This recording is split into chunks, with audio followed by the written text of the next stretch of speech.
So, good afternoon. So today we are going to talk about from number 7, right? Yesterday up to number 6, I think.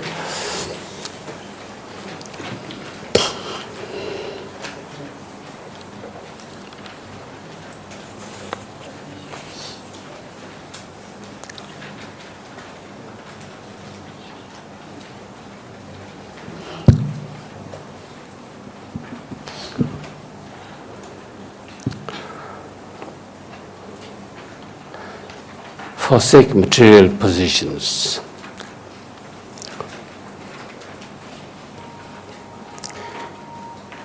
To possess material goods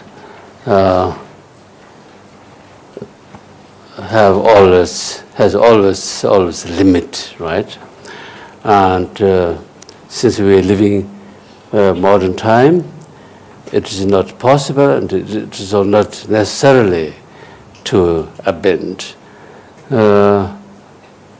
but to abandon all material material possessions. But one need to try to keep a limit. But the main thing why we have to keep distance from material goods, because material good is one of the most cause through which we increase our attachment. This is the actually main reason.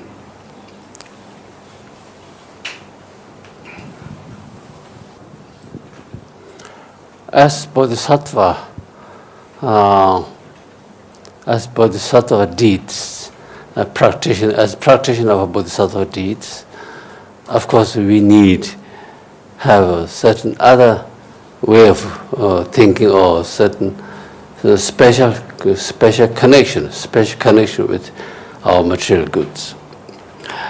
If I take example, monkhood, nunhood, they have a certain limited.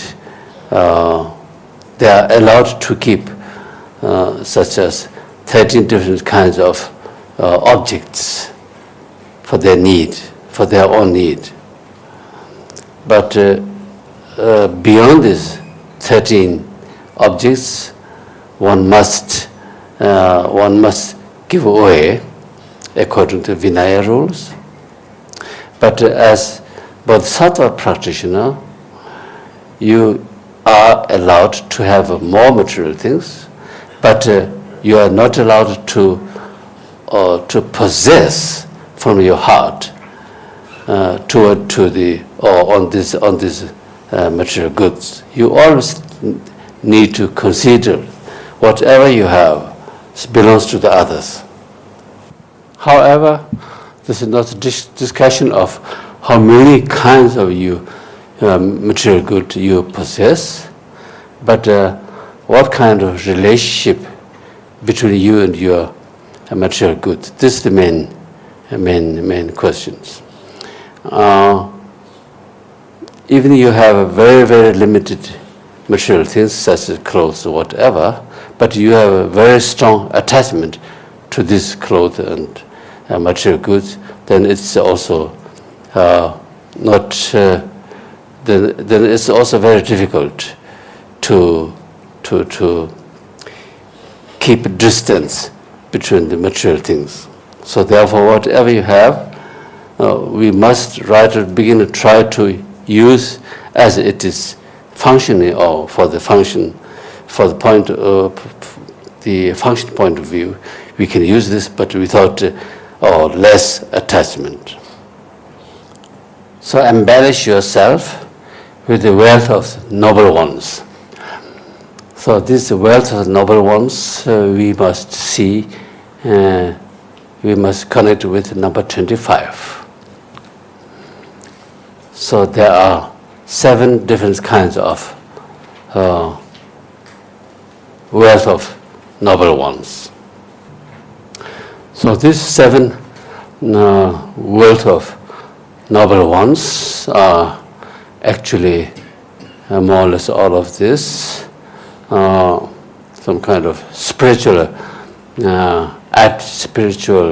spiritual wealth.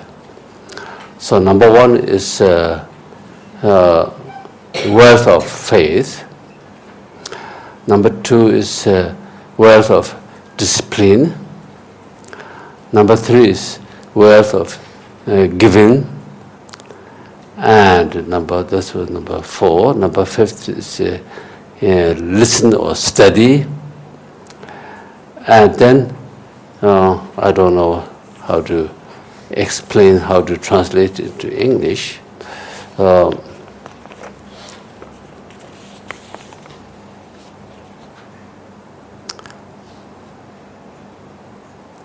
The wealth of conscience, right? Conscience, yes. Then wealth of the shame and the wealth of insight. These are the 7 riches. Wealth of a faith. There are 3 different kinds of a faith which we need to be considered. The 3 different kinds of faith are faith on the basis of faith which is based on belief, faith which based on admiration, faith which based on how should I say in English? However, great interest to achieve. So maybe I can explain, then you can know better what I'm talking about. So number one is, as I mentioned now, based on the belief.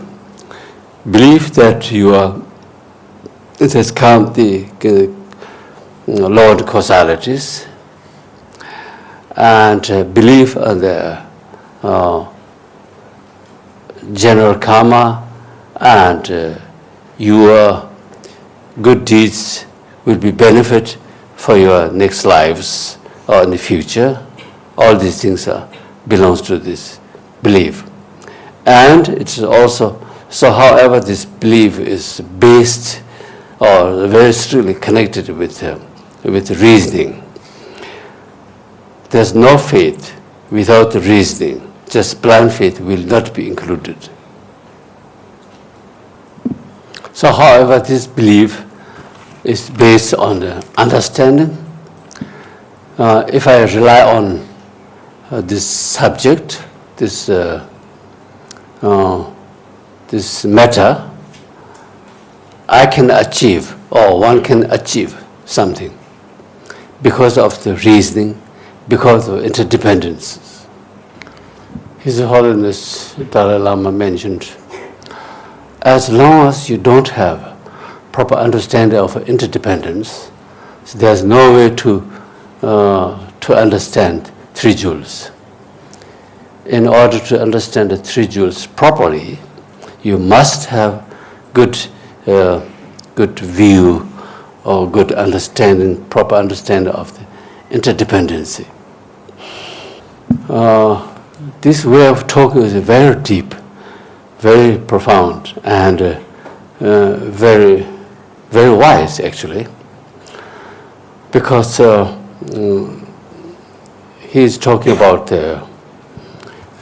interdependence. So that means if you are talking about 3 jewels, then you must go to the root from which quality come all these 3 jewels.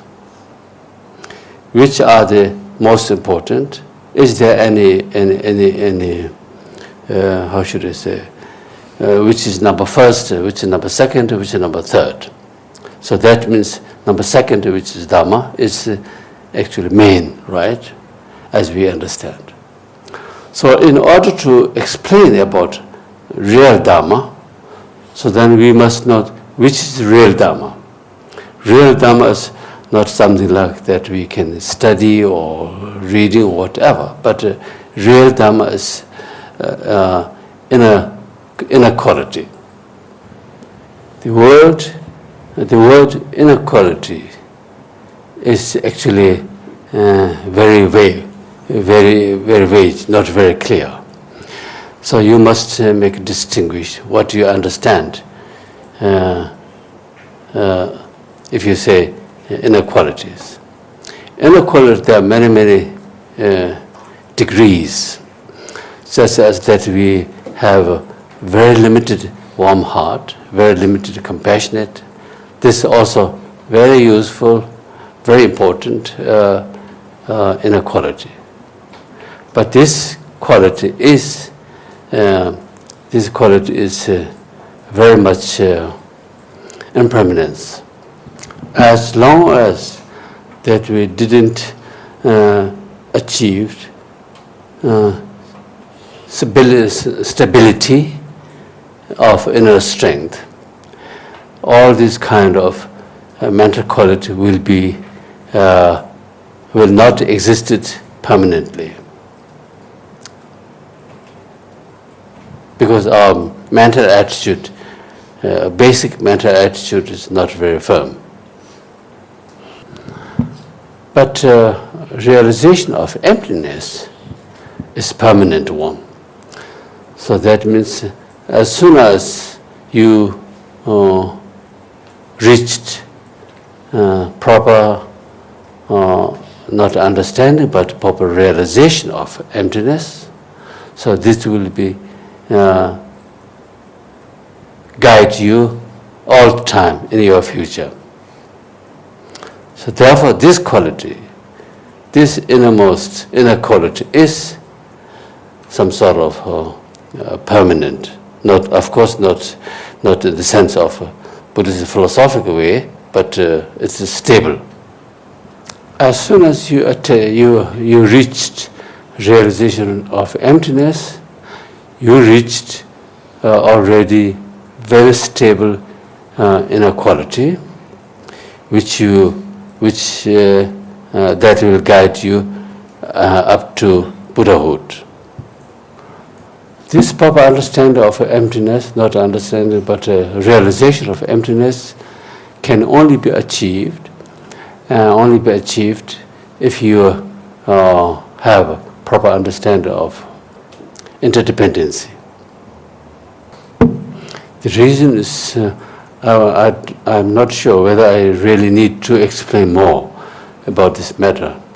But if I may say just a few, interdependence, it says from this word itself, it says everything, explain everything. Because interdependence means there's no independent. Everything is interdependence. So that means the opposite view of that we are usually focusing, right? Usually in our daily life, we have to fight with 5 objects through our 5 senses. Good or bad, forms, sound, smell, taste, and feeling.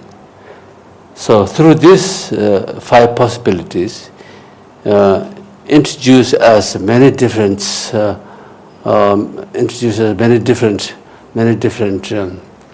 way of thinking, through which increase your attachment and many other defilements, or you also can have some pure mind toward these objects as well. If you are good enough, if you are good care enough to watch, the way to watch. All these defilements comes out of our way of thinking instead of caused by the objects. So generally, we think that different objects, good objects, bad objects, and so on, make me attracted and give me some decent that experiences. So therefore, everything can come from the outside. But in the reality is, of course, the outside object influenced by in our mind. But actually, the problem is how much that we are, how much and which way we are focusing on these objects. So therefore, interdependence is extremely important. So summary to this explanation will be through the interdependency help me to first understand the proper understanding of emptiness and realization of emptiness, which is real Dharma. This kind of Dharma is noble truth of cessation. So which is from the right of the beginning, start with the realization of emptiness up to the Buddhahood. All these inner qualities are real Dharma. Those persons who achieved enlightenment through the proper understanding, through the realization of emptiness, and furthermore up to the enlightenment is or are Buddha. And before that, all these beings are Sangha. Therefore, three jewels are based on the interdependency. So if you if you have a proper understanding of three jewels with this way, so then you have really faith which is based on the belief through the knowing, not through the tradition or through order or whatever, right? The second faith is faith of admiration toward the all good qualities of Dharma, of Sangha, and of Buddha, and whatever, anymore else. And faith of what's that?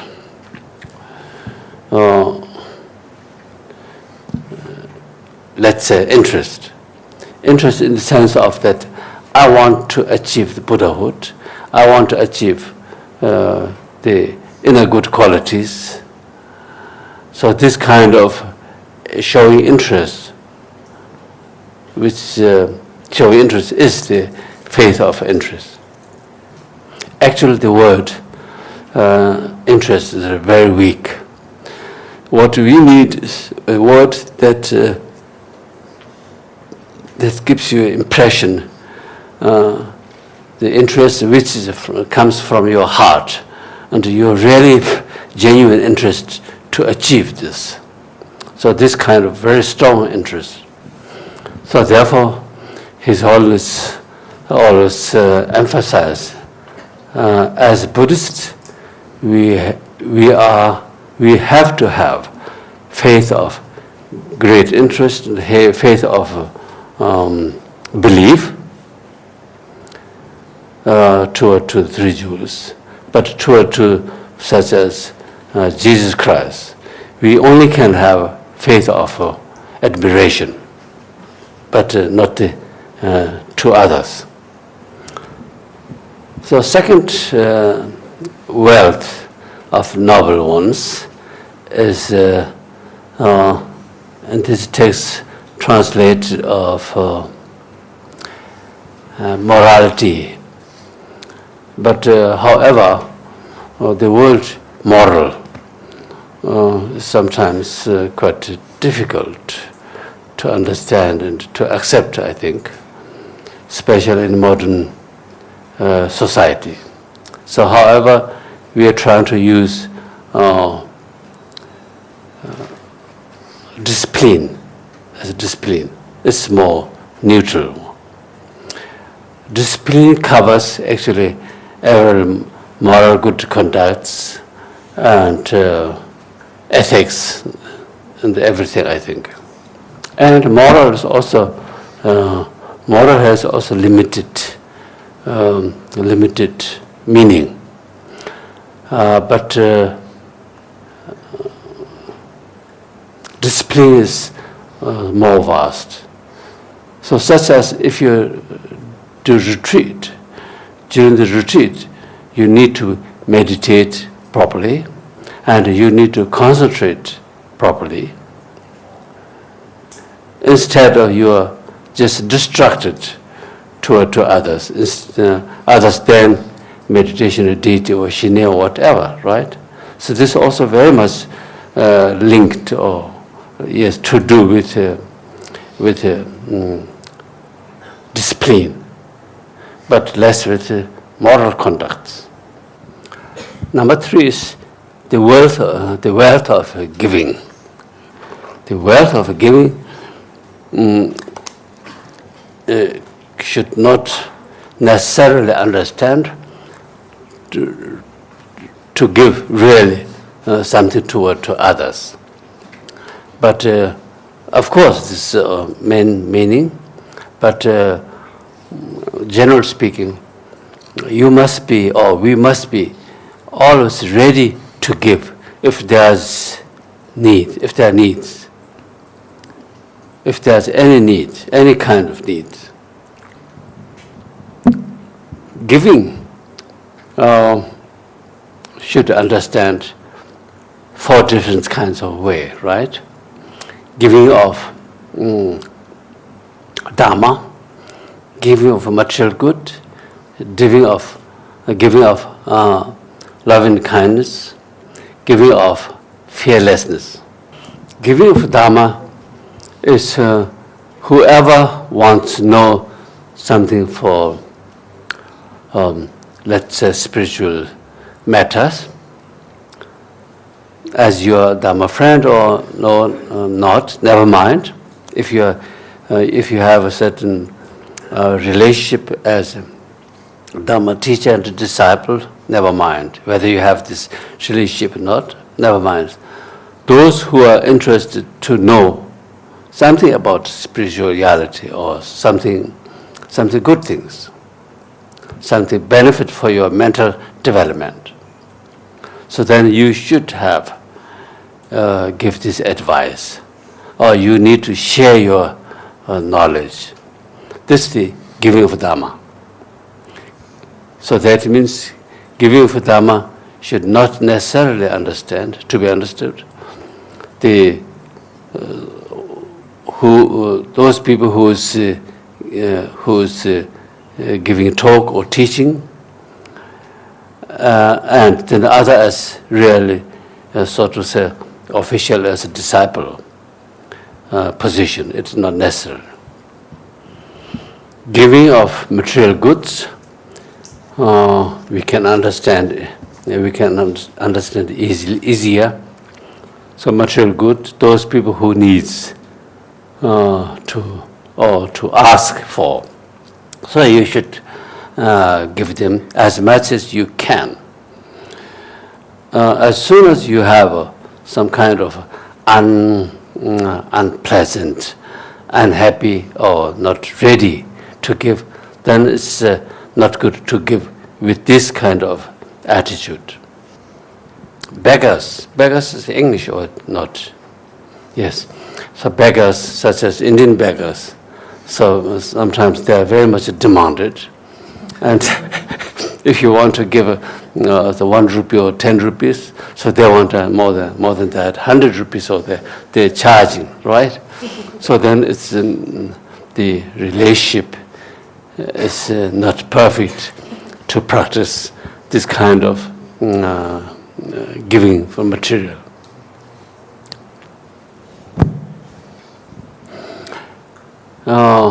Giving love and kindness. Giving love and kindness,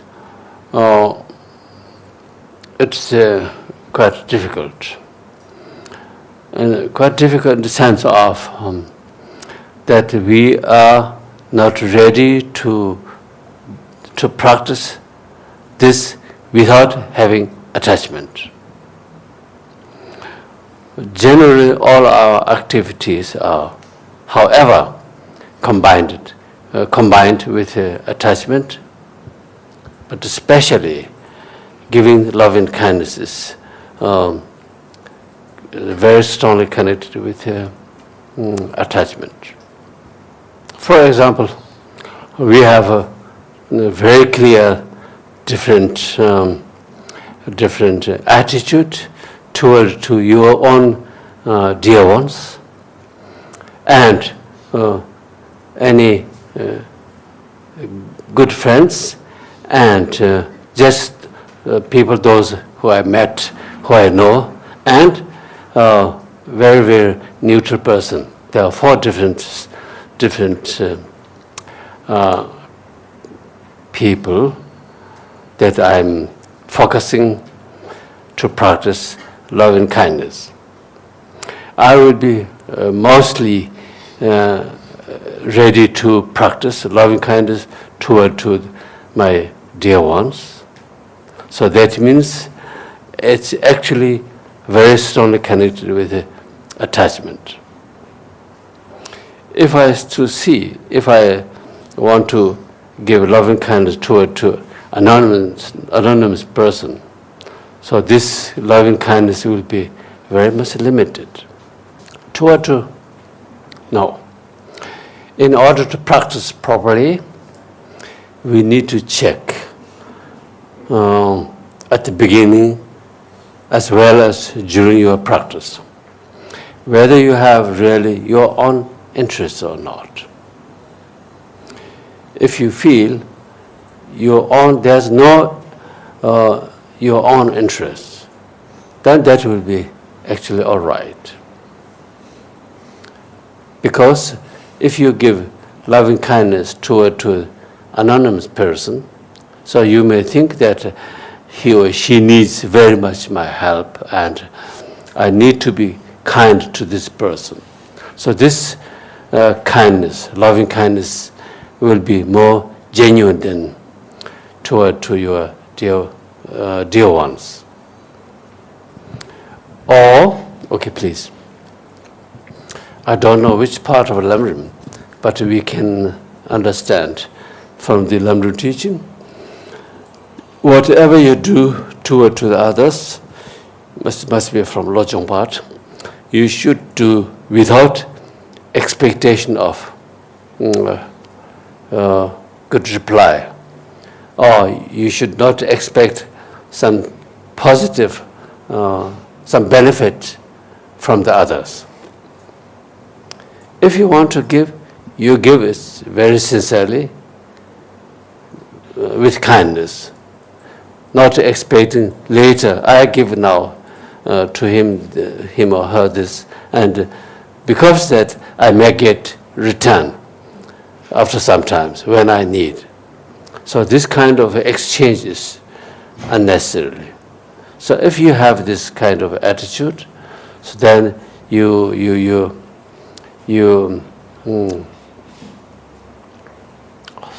I don't remember the English word, but however, it's this guarantee there will be big problem in your future. Number 4 is what was that? Fearlessness. Fearlessness. Those who are in danger, we should help them to rescue.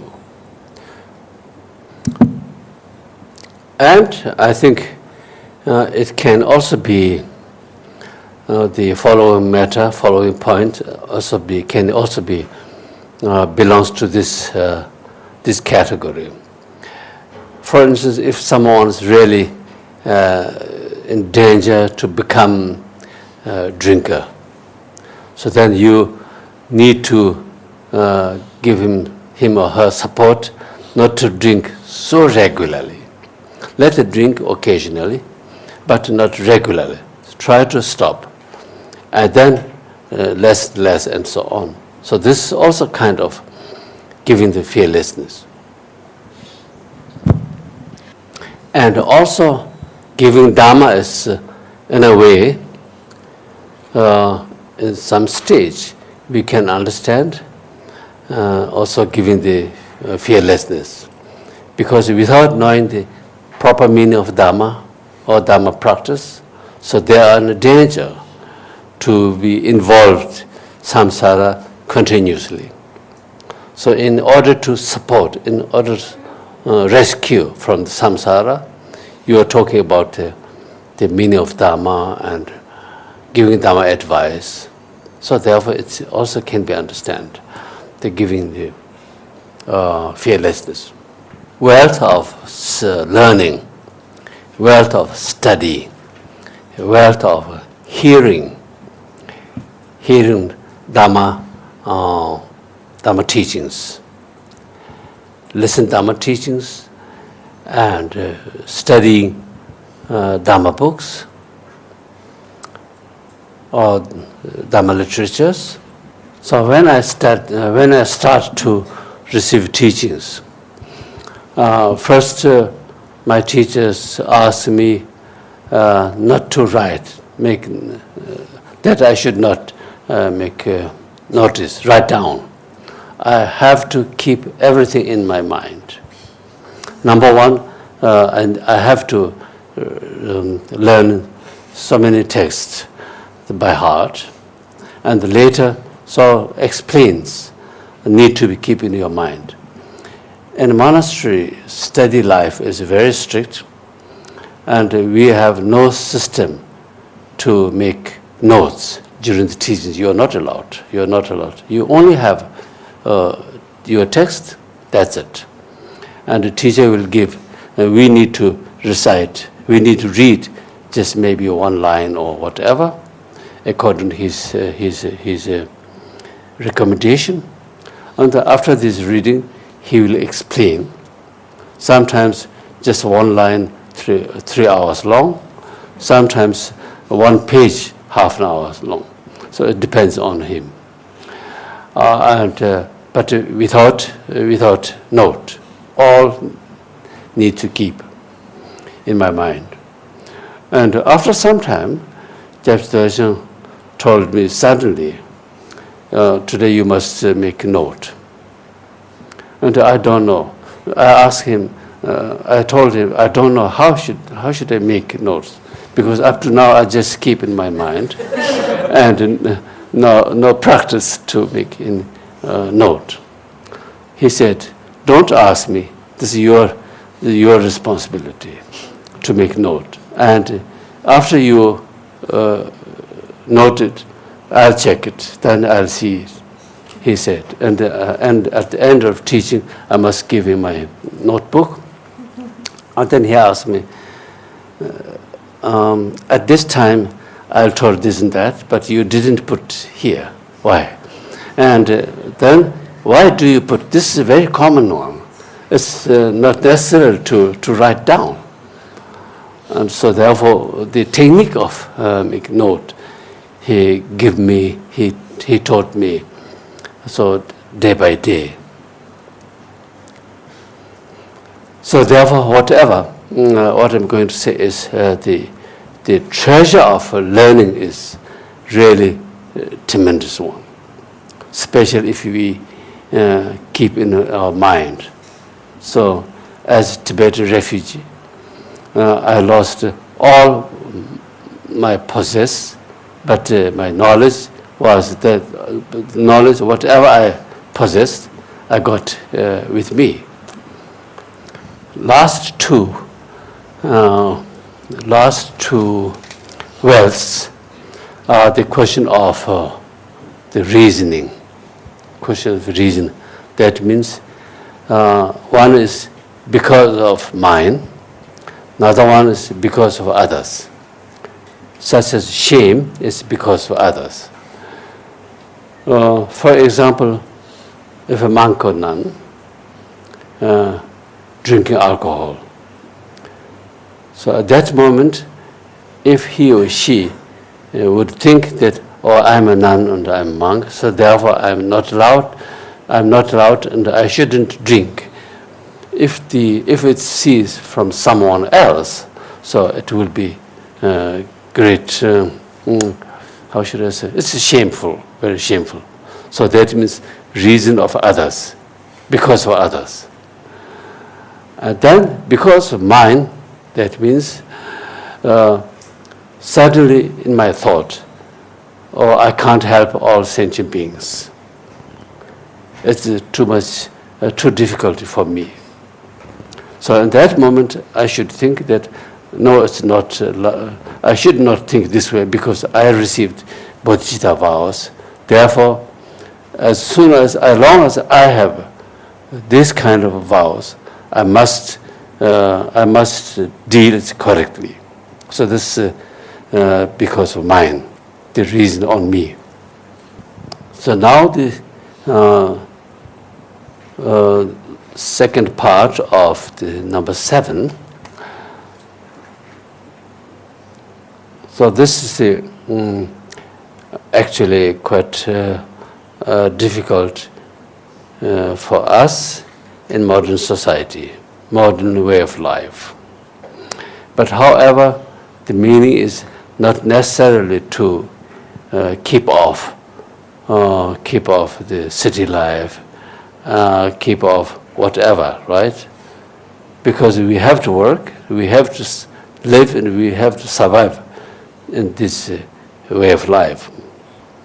But the real question is how much I could resistance, how much I could avoid all these actions. It's no matter whether there are so many actions outside, but if I can keep very quietly, then it will be all right. But of course, it is very useful for us to have at least from time to time, withdraw from the normal way of life and do certain practice in certain time. So, however, our mental attitude is most important. So, otherwise, although you are living in the monastery on some very remote area, but your mind is very busy to think so many things, whatever you can think in the world. So that you are not in the quiet place. The externally is very quiet, but internally is very busy. So when I was quite young, actually very young, I have to do also some retreat according to my teacher's guidance. And so then when you be in retreat, very isolated way, then of course you are not allowed to see anyone, except just a few your assistants, right?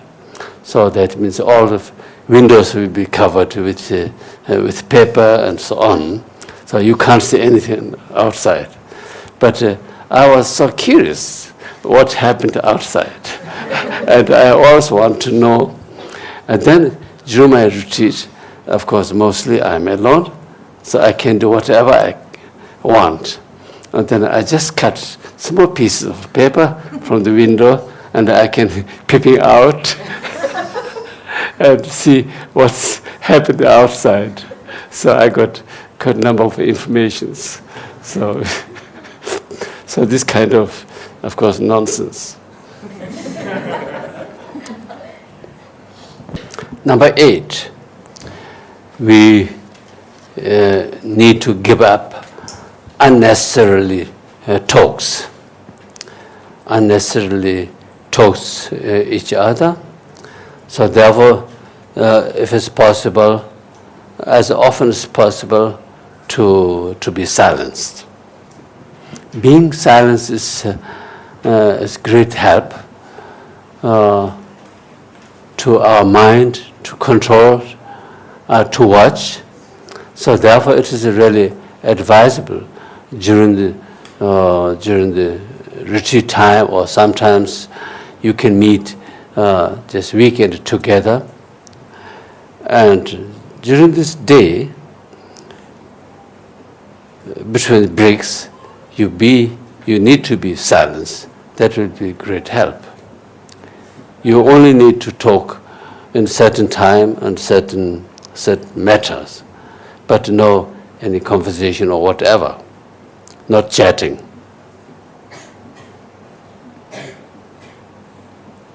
And especially, for instance, I made a copy from the Vietnam pagoda in Germany. While we're eating, usually we're eating silence. When we are meeting, when we meet together in seminar, during seminar and so on. And start with the gong, then having lunch or dinner. And at the end, again, beating the gong, then we can start to talk. But during the lunch, during the dinner, so we are very much concentrated. It's also very good for the digestion. The second part of number 8 and the number 9 are the matter of respect toward a certain person and very close relationship toward all the sentient beings. To increase a very close relationship toward others. Number 10 is also very important. And we have here renounce negative friendships. Negative friendship, positive friendship, negative friendship, it's quite difficult to make it distinguished. It's negative friendship appears as usually very friendly one, very dear one.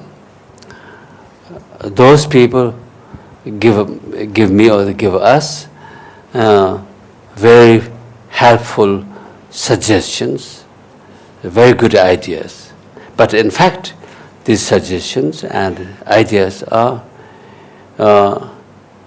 not really benefit for my spiritual development. More or less, it's very harmful. Actually, it's harmful. So if it's so, like this, so this person is indeed my negative friendship, my negative friend. So spiritual friend, actually I would personally to say healthy friend. That means a friend who gives me very helpful, very healthy matters. It can be mostly, or mostly will be spiritual matters, but not necessarily. So however, it is those suggestions which help me in a positive way.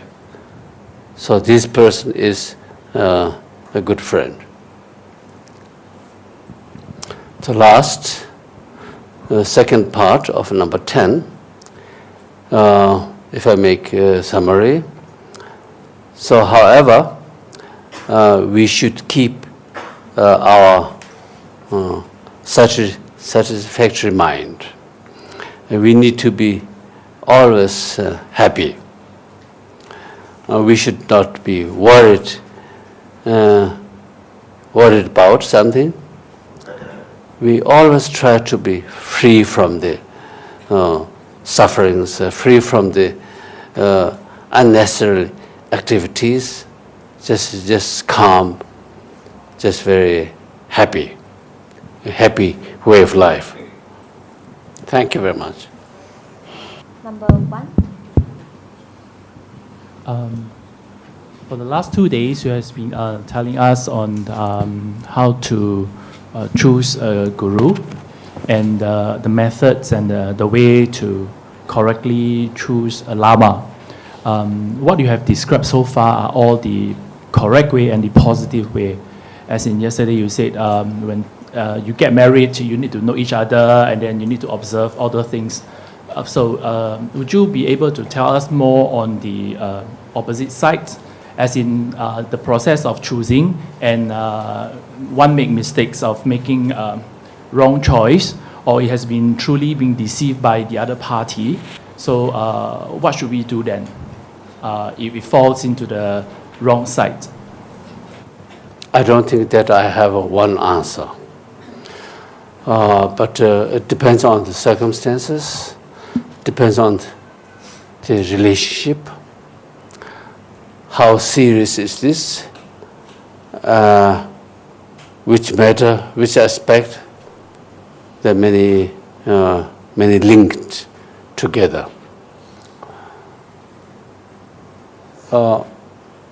But maybe I can tell you one thing. From the worst case, I choose through my deluded mind one teacher. I was 100% sure at the beginning that he is or she is the correct my teacher, but at the end it comes out other way around.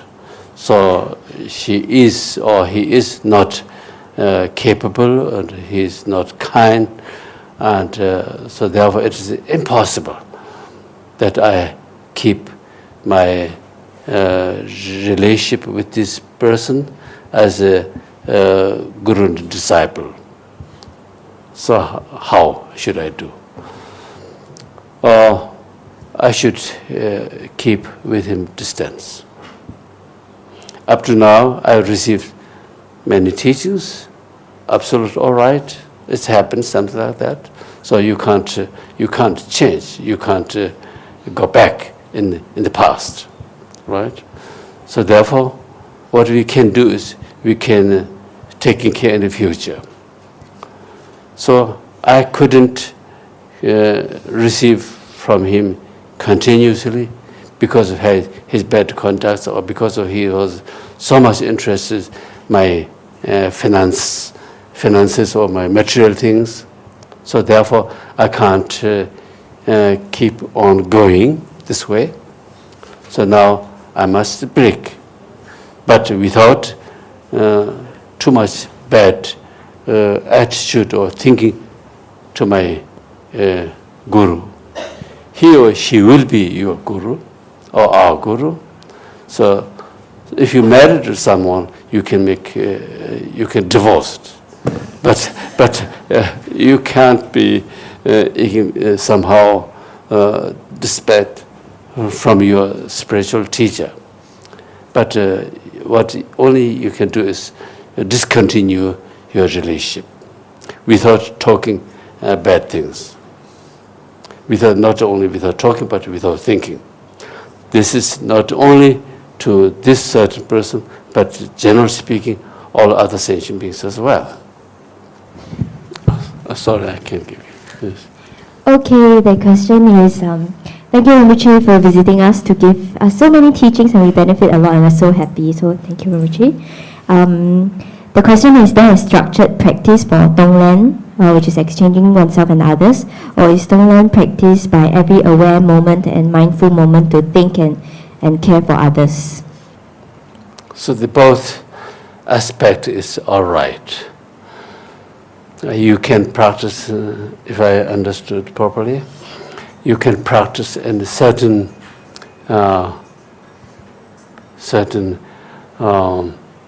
environment, such as in a retreat or whatever. But of course, you can do it at any time, wherever you are, wherever you feel need. So you can do this. Is it okay? Yeah, okay. Okay, the next question is, how do we know whether we are ready to practice Tantra? though I really hope that my practice can benefit others. The online practice is, we should know one thing. The online practice, we should know one thing, whether we are really able to exchange, giving the, what is this?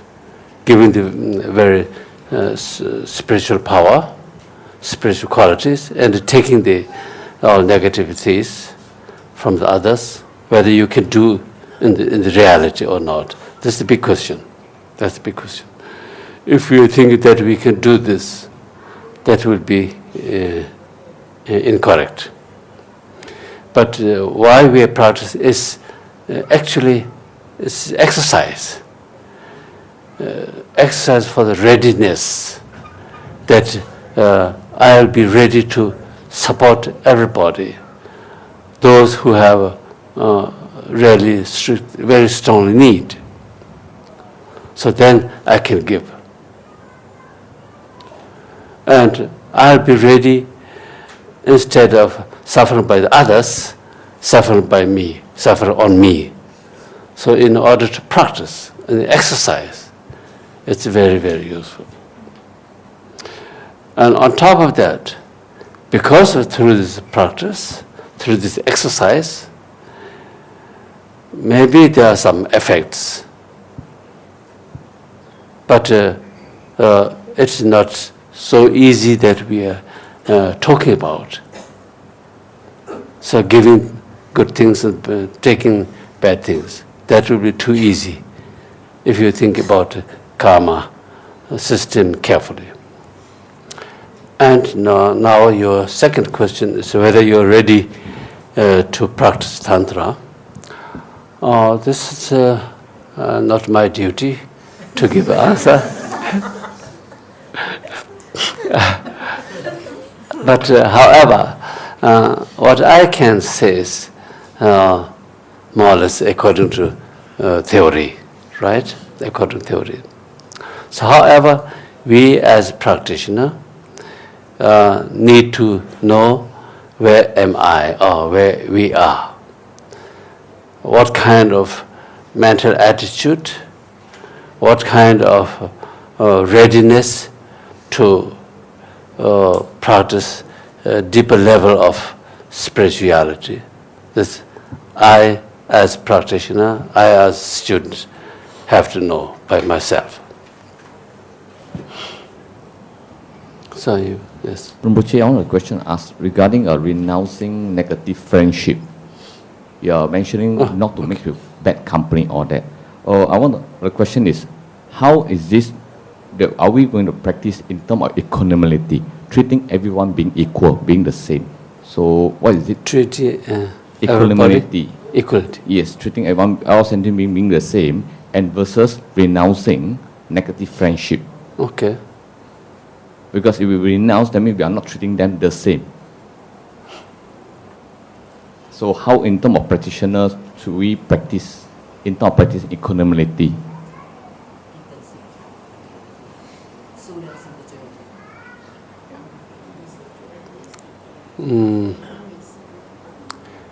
Do you mean how is it possible to distinguish? First, we can distinguish the good and the bad. Yes. But how do we treat both the good and the bad being equal? I understood.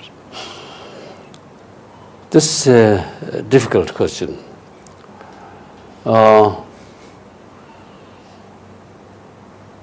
We are actually, if I may use this word, quite unbalanced, this attitude, unbalanced mind. But however, what kind of friend? Negative friend, let's say negative friend, okay? Negative friends are negative certain point, especially for my own Dhamma practice. But not because of that, it cannot be reasoning, because of that I must be, how should I say, keep off totally from him. This will be actually incorrect. First, I'll come again, yes. His Holiness given an answer to a question. He said, as Bodhisattva, have also right to keep keep his own right. So that means if someone communicate with you really very unfair, so you are allowed to sue him. To sue him is okay, to sue him, but without very bad using wrong words. But you can follow always according to law. It's nothing bad things as a Buddhist, as a Bodhisattva practitioner. Okay, the question is, why do some mantras have to be chanted specific number of times, like 3 times, 7 times, or 21 times? So I don't think there's really a great meaning behind, but it's more or less, however, it's become a more tradition. So now someone asked me to give oral transmission of mantras of 4 deities. Where is it? The 4 faithful. Yes, 4 deities. So therefore I can recite. There are the Om Mani Padme Mahamani, so there are Om Mani Padme Mahamani, so there are Om Mani Padme Mahamani, so Om Mani Padme, Om Mani Padme, Om Mani Padme Hum. Om Tara Tu Tara Tu Rezo, Om Tara Tu Tara Tu Rezo, Om Tara Tu Tara Tu Rezo, Om Zena Ma Roha No, Om Zena Ma Roha, Om Zena Ma Roha No Hum Pe. Okay, next question is, if we see, dear Rinpoche, if we see the fault in other people, especially people that we should respect, should we keep quiet because we're afraid to offend the person? Or should we point out the fault to them in a nice way? What if we have pointed out to them but the person rejected it and then continue to do the same thing? Yes. This is a very, very useful question. It depends on this. Depends on the person and depends on the situation. I might personally choose, of course, number 1. But of course, this it doesn't say really that much that we have to keep quiet all the time. But there are some circumstances need to be clarified. But as you've written here, it is very, very important to make clear in a nice way. Maybe not the same day, but another occasion, right? On that very day can be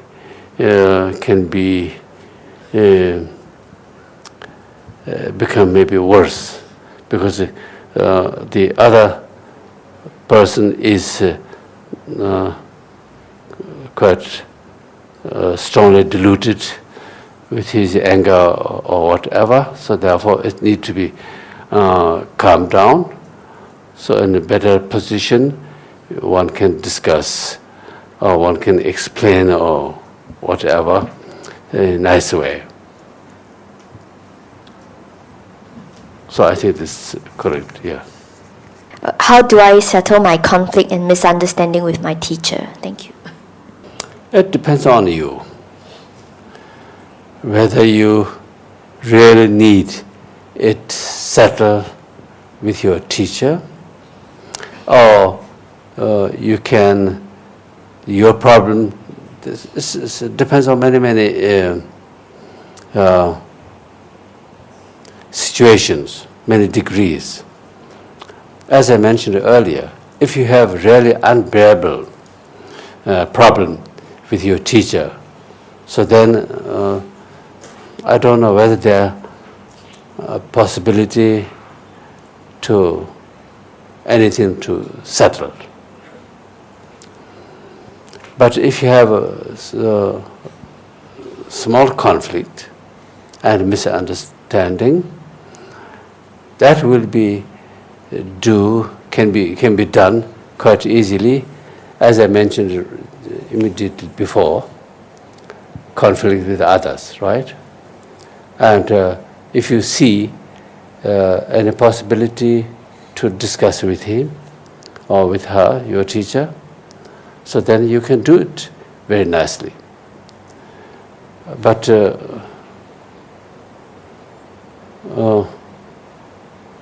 there's no one question, no one answer. So it depends on the circumstances. Depends on circumstances, depends on your own attitude, depends on the attitude of the others in sense of teacher. So we must consider everything. How do we really understand that the non-existent I does not exist? In order to clarify it, this question, you must know the real meaning of non-exist, right? What do you mean non-exist? So however, when we are talking about non-exist, it doesn't mean that it does not exist in conventional level. But from the other point of view or other position. So in order to make understandable this matter, you must know what is I, where is I, who is I. All these questions must be clarified. You give me one answer, you call one question, so I give you more questions back actually. But without questioning, there's no answer. And the answer needs to come by you yourself through the better understanding, proper understanding of I. If you're talking or thinking of I, what and which is and are included? That's the number one question. Question number one. There are different kinds of mental dispositions. Your body is also there. Does your body has something to do with your I or not? How much influenced by your all conceptions to understand the I? Is there any relationship or not? What kind of relationship between your mind and your body? This problem needs to be solved.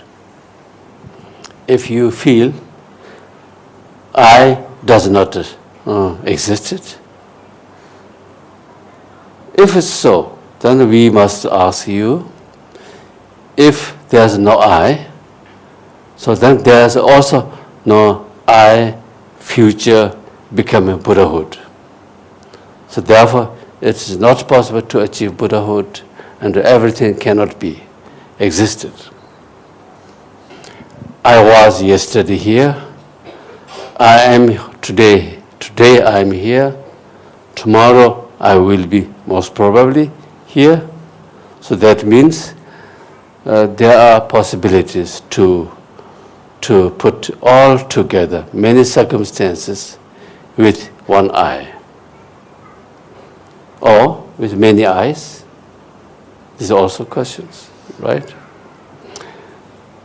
If there's no common I to connect with all the tenses, past, present, futures, then it wouldn't work anything. But it is obviously for us, all of us, that this I does existed somehow. So that means you cannot say I does not existed.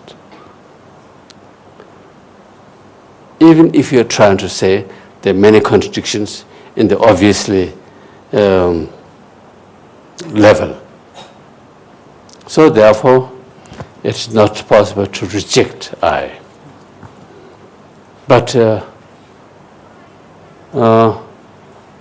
there's something else need to be refused to understand. So otherwise, all of my regular way of thinking could be correct. If it's correct, we don't need to overcome from our delusions and looking for the proper understanding of I. All these questions are unnecessary. I have problem to understand, to proper understand many objects. So therefore, it is something missing in my mental attitude or my understanding. So this is the point that we need to clarify it. However, the question of two, which is a so-called, can you say in English, negation, and the other way around is? And negation and to accept. One positive, one negative, right? From these two, the positive aspect in the sense of appearance does exist. Aspect of existed is more important than negation.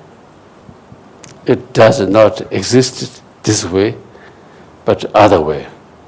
Which is other way? So this is the second question. So other way existed in the sense of very fragile and very breakable, just existed through the naming and perceiving to the object. So everything existed from our point of view, from our perceptions, not from the object itself, not from object itself very subtle, very solid, very independent, but it's very much dependent. So therefore it is fragile. So a short question, please. Okay, not very short, but it can be very short. Okay. Yes. Yeah, Rinpoche, regarding achieving the liberation and also attain the Buddhahood, there are many factors. Rinpoche had just mentioned inner quality is very important, and realization of emptiness is very important. For realization of emptiness, must through meditation, right? And in fact, for the unorthodox, white Tao, they mean white Tao. White Tao, they also can achieve the realization of emptiness through deep meditation.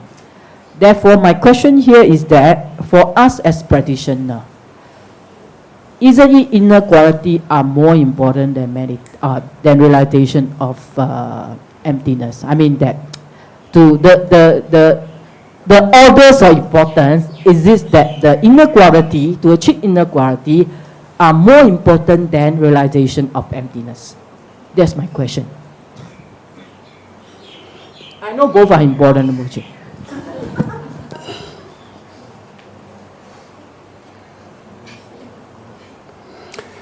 realization of emptiness is one of the inner quality. One of the inner quality. So therefore you can't make distinguished which is important. Because that I have no answer. Either inner quality is more important than realization of emptiness. So this is part one. Part two is, please do this translate. 那刚那个美香的问题是要问仁波切说，因为仁波切说修正这个内证的这个功德很重要哈。那那个外道有证悟空性吗？没有啦，这佛教才有了。对，等一下我觉得仁波切里面有讲过啊，外道他们 meditate 很深的时候啊，他有禅定没有错，可是没有证空性，证空性只有佛教有。对，所以我才觉得 OK， 然后。对，只有佛教有证悟空性哈，所以你刚是要问仁波切说，这个内证的功德会比证空性重要吗？对不对？你的问题。里面有讲过啊，书里面有讲过外道。没，外道没有证悟空性的，他们只是禅定而已啦，他很高的禅定不是证空性的，对，那是一种。OK 好，然后再就是说，所以你要问说这个内证的功德会比证空性重要吗？对不对？所以仁波切就回答你说，证空性是内证的功德之一，但是没有唯一的独一的答案说内证的功德比这个证空性更重要嘛。好，仁波切先回答这个部分哈。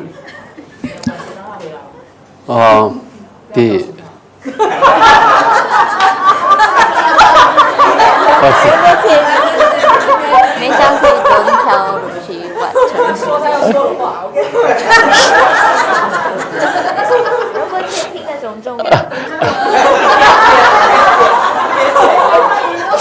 So, I think I must learn more Chinese.